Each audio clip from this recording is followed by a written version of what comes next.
Halo, welcome to Hydro Farm TV. Nama saya Wirawan. Kali ini kita bicarakan topik yang seru, banyak orang tanya terus kepada kami. Yaitu, kenapa makanan tidak boleh dipanasin? Tahu nggak Pak, kalau makanan dipanasin, kata orang akan menjadi racun. Apa benar? Begitu? Pasti ada teorinya di belakangnya. Ayo kita pelajarin ya. Seringkali kita kalau habis makan malam, makan siang, tidak habis, kita sayang. Kita biasanya masukin ke dalam kotak, dalam box, masukin, simpen di kulkas. Nanti udah sore hari, kita mau ulang makan lagi, kita hangetin lagi, kita panas lagi, kita makan. Nah seringkali secara rasa, mungkin kalau udah ditaruh di kulkas, makanan itu nggak berubah. But kuncinya, zatnya atau nutrisinya akan berubah kalau kita panasinnya salah atau makanannya salah panasin, itu akan menjadi racun. Racunnya nggak tanggung-tanggung. Karsinogen atau ibaratnya sel-sel yang rusak, zat-zat yang rusak itu menjadi racun. Racunnya bisa mengakibatkan kita makan kanker.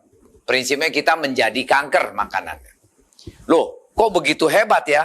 Benar. Salah satu sampel yang kalau kita sering bilang, kita jangan makan barbecue beef atau barbecue sesuatu yang di barbecue sampai gosong hitam. Nah, yang namanya gosong hitam itu adalah selnya merusak. Sel merusak, membusuk. Kita makan, itu menjadi sel kanker buat kita.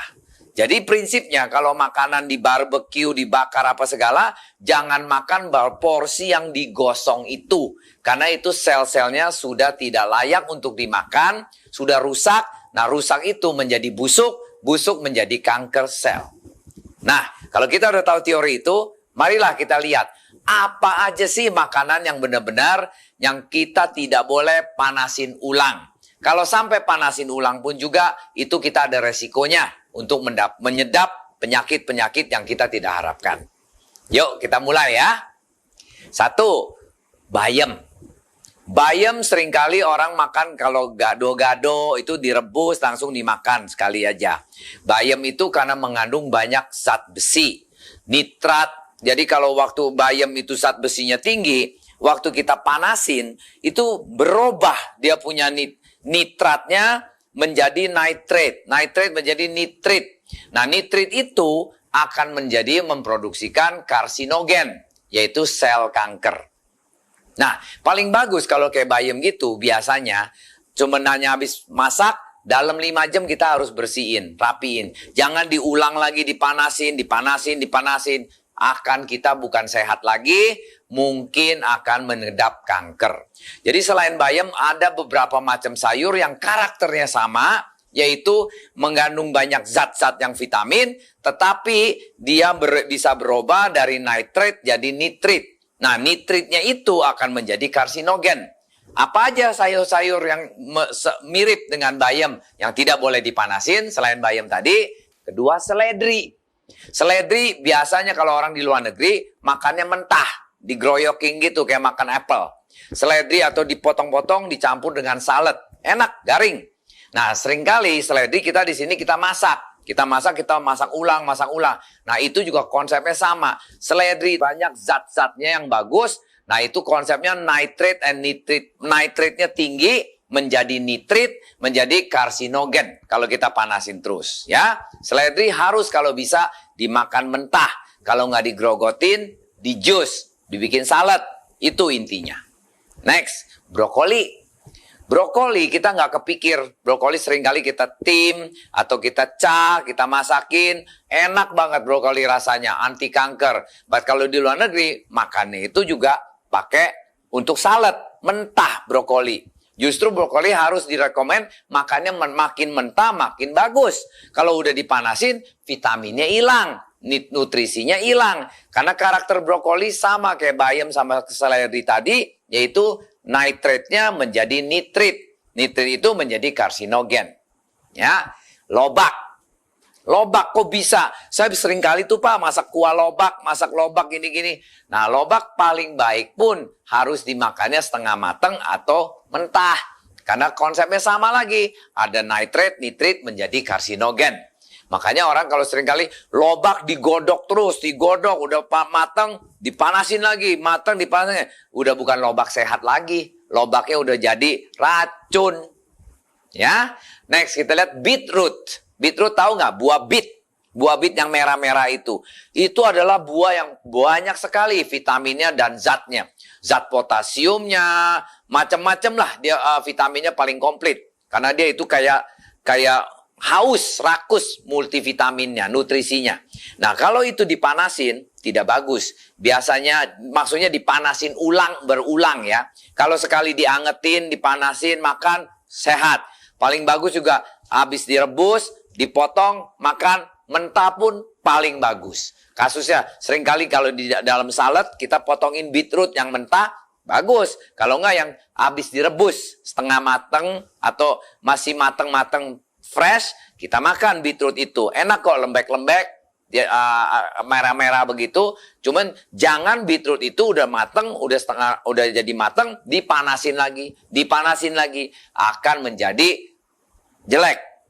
Nah, itu juga akan mengganggu kesehatan kita. Salah satu efeknya dari beetroot karena banyak nutrisinya, menjadi kita pencernaannya keganggu. Ya, terus ada lagi jamur. Jamur makanan yang paling sedap, paling enak, paling mewah kalau kita bilang. Anda tahu nggak di dalam jamur itu vitaminnya banyak? Itu banyak sekali vitamin B. Bagus buat kanker, protein tinggi, tidak boleh dipanasin lagi. Kenapa? Karena jamur itu kalau dipanasin nanti bisa ada side effect-nya karena itu banyak probiotik atau bakteri-bakteri yang bagus. Itu kalau dipanasin udah mati, akan kita bisa jadi diarrhea atau perut kembung. Nah, itu salah satu efek dari jamur. Seringkali kita kayak keracunan makan jamur. Nah, itu bisa jadi perutnya kembung-kembung terus. Nah, itu salah satu yang efek sampingannya dari kalau jamur dipanasin berulang-ulang. Ya, next, ayam. Kepikir nggak ayam bisa dipanasin nggak boleh? Hah? Kok bisa? Ya memang. Ayam itu karena penuh dengan protein tinggi. Ayam proteinnya tinggi. Nah, kalau dipanasin-panasin proteinnya jadi hilang. Jadi tidak ada fungsinya lagi, cuma dagingnya aja. Nah, itu Pak, kalau mau masak ayam paling gampang, jangan selalu digoreng karena vitaminnya hilang.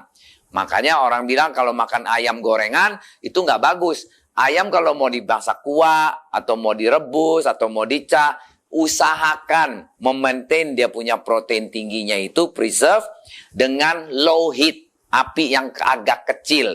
Apalagi kalau kita godok ayam kuah, apinya pakai api kecil aja, jangan terlalu api panas gede-gede gitu ya. Itu rusak, protein punya sel-selnya akan hancur, buat kita udah jadi nggak baik gitu kalau kita makan. Karena protein udah rusak, selnya rusak, ya jadi salah satu kanker punya asal-usulnya. Ya. Sama dengan telur. Kalau ayam banyak protein, telur juga banyak proteinnya tinggi. Nah, kalau telur dipanasin terus-terus, apalagi kita sering makan telur rebus, yang kuningnya itu udah jadi hitam-hitam. Itu rebusnya kelamaan banget. Terlalu mateng. Nah, itu kuning-kuning hitam itu, selain dia tinggi kolesterolnya jelek, menjadikan kanker juga itu karsinogennya. Karena sel telur yang vitamin di kuningnya itu jadi hitam, itu yang vitamin tingginya udah jadi rusak. Yang bagus gimana? Makan telur rebus, boleh kita makan telur rebus, harus dipanasinnya hanya 3/4 mateng. Masih ada telur kuningnya itu masih ada merah-merahnya di dalamnya itu. Kalau itu yang paling sempurna. Kayak gimana? Caranya masak telurnya ya. Kita rebus telur dalam air, api dinyalain, nggak usah terlalu gede. 7 menit sampai 8 menit dia sudah mendidih. Diangkat, langsung dicelepin air dingin, air es dingin. Jadi diangkat dari panas, langsung dicelepin di air es dingin. 2 menit, kemudian kita makan itu telur. Kita belek, kita pecahin, dalamnya masih setengah mateng atau 3/4 mateng. Nah, itu telur kalau kita makan, telur kuning dan putih kombinasi, itu akan menghasilkan nutrisi yang paling tinggi, kolesterol yang paling rendah. Orang bilang makan telur kolesterol tinggi. Kalau makan telur yang 3/4 mateng ini telur sehat. Setiap hari pun boleh makan. Nggak akan naikin kita punya kolesterol. Kenapa?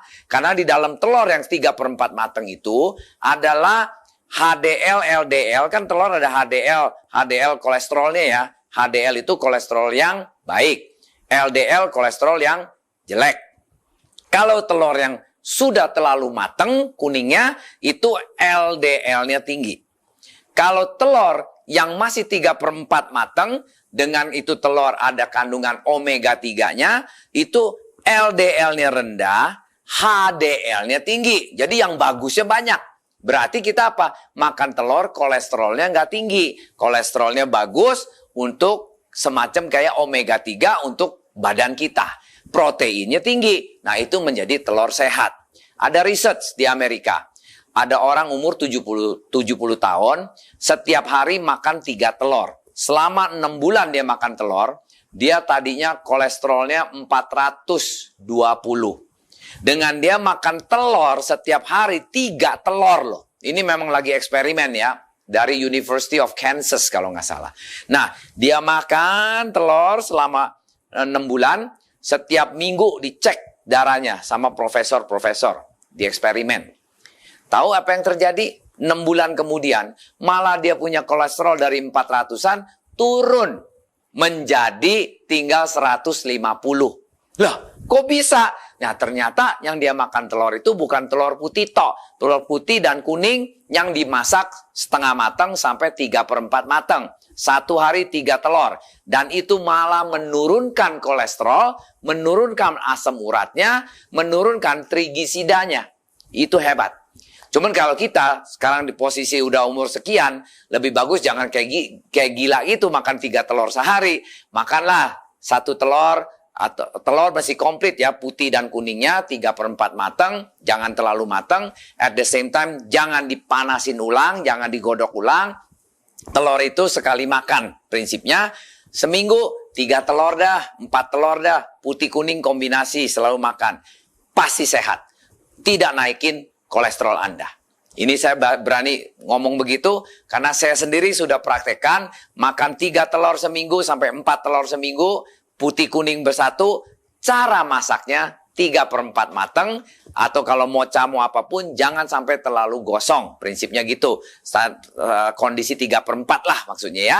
Nah, itu akan jadi sehat. Oke? Nah, kentang. Kentang itu mengandung vitamin B6, kalium, vitamin C juga tinggi. Nah, di kentang itu ada orang seringkali kentang sering direbus ulang, rebus ulang. Nah, itu juga nggak bagus. Kasusnya, kentang kayak gimana yang sering direbus ulang? Kalau kita makan siomay itu kan udah matang, direbus lagi. Itu bisa mengeluarkan namanya, ada zat yang namanya Clostridium botulinum. Apa itu kata-kata? Yaitu keracunan serius. Jadi kalau kita makan yang racun-racun yang kentang yang dipanasin ulang-ulang begitu, lambat daya tubuh kita udah lemah, kita bisa keracunan serius, itu bisa muncur-muncur, bisa kayak orang keracunan makan lah, prinsipnya gitu. Jadi kentang itu semestinya penuh dengan gizi, penuh dengan zat bagus, cuman kalau kelamaan dipanasin terus, digodok-godok terus atau dipanas ulang, akan menjadi racun buat kita. Nah, terakhir, nasi. Loh, kok kita nasi nggak boleh panas ulang? Berat, kita tahu nggak? Nasi kalau udah habis kita makan, sisanya itu kita diemin, itu pasti dikeroyokin, namanya banyak spora di dalamnya. Nasi itu. Nah, dengan banyak spora kita pikir, oke, panasin lagi deh, supaya matiin sporanya. Itu salah, nggak bener. Karena spora itu nggak bisa dimatiin dengan panas ulang. Nasi dipanasin 2 kali, itu dia punya zat-zatnya akan menjadi racun juga buat kita. Malahnya orang bilang, kalau makan nasi, dipanasin ulang punya nasi, itu malah jadi kencing manis kita tinggi. Nah, kita nggak sadar tuh. Itu benar. Karena nasi punya vitamin, dia punya nutrisinya kan bagus. Banyak karbonya. Nah, karbo itu nggak boleh dipanas ulang, akan menjadi racun. Makanya ini hari kalau nasi gimana? Ya udah sekali makan paling bagus. Kalau sampai mau dipanasin ulang, lebih baik jangan. Jadi nasi itu habis kita sisa makan, kita tutupin aja di wadah yang tertutup. Supaya spora tidak masuk, tidak timbul.